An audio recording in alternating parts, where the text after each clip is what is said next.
Le verger est un agroécosystème dont la conduite doit se raisonner globalement. Pour les arboriculteurs, entretenir un verger consiste à maintenir un équilibre afin de permettre aux arbres d'exprimer leur potentiel de production. Les travaux de taille, d'éclaircissage, de fertilisation ou les traitements qui sont effectués au cours de l'année permettent d'optimiser la production fruitière. Mais un autre travail est tout aussi nécessaire, il s'agit de la maîtrise de l'herbe. Cette herbe qui pousse en interrang et sur le rang des arbres exerce une concurrence minérale et hydrique au détriment des besoins de l'arbre, qui se trouve alors limité dans sa production ainsi que sa pousse. En agriculture biologique, aucun désherbant chimique n'est autorisé. Il s'agit donc de maîtriser l'herbe par des moyens mécaniques, ce qui permet entre autres de maintenir une bonne qualité des eaux.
Dans le cadre du verger en agriculture biologique et de l'implantation d'un jeune verger, on va chercher à limiter la concurrence au pied des arbres, tout simplement parce que les premières années, on cherche une pousse assez importante pour former, que ce soit en pommier, en prunier ou sur d'autres espèces.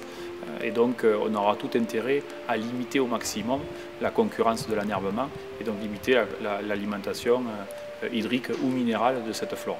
On utilisera principalement des outils soit animés, soit fixes, avec un palpeur pour essayer d'aller au plus près des troncs et au plus près des arbres et d'aider au mieux l'enracinement de l'arbre. Donc on travaillera soit avec des disques chaussants ou des disques déchaussants ou même une fraise. Le disque déchaussant est animé dans le sens inverse des aiguilles d'une montre. Il va tirer en fait la terre ainsi que l'enherbement au pied de l'arbre. On aura un palpeur. Donc la vitesse d'avancement sera de l'ordre de 3 à 4 km/h. À l'opposé, le disque chaussant, lui, va redéplacer la terre de l'interrang vers la ligne de plantation. Donc là, on n'aura pas de palpeur et tout l'intérêt sera d'aller le plus vite possible pour essayer justement de lancer la terre et de l'appliquer au pied des arbres.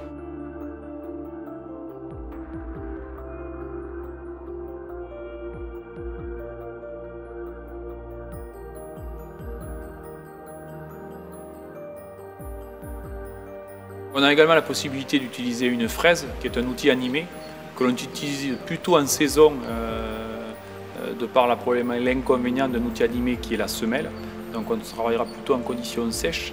Et qui plus est, quand on aura passé disque déchaussant et suivi de disque 2 fois le disque chaussant, on va avoir un phénomène léger de butage.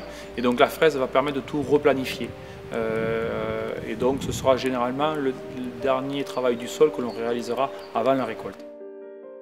L'avantage du travail du sol, ça va être déjà de réaliser effectivement un désherbage, donc par un arrachage de l'enherbement, de mélanger, d'incorporer les engrais, de rendre le sol plus perméable, d'améliorer l'activité biologique, mais également ça va avoir un rôle sur la gestion des nuisibles, je pense spécialement au mulot, où on limitera justement le développement des galeries et ce sera un très bon frein à ce type de problématique.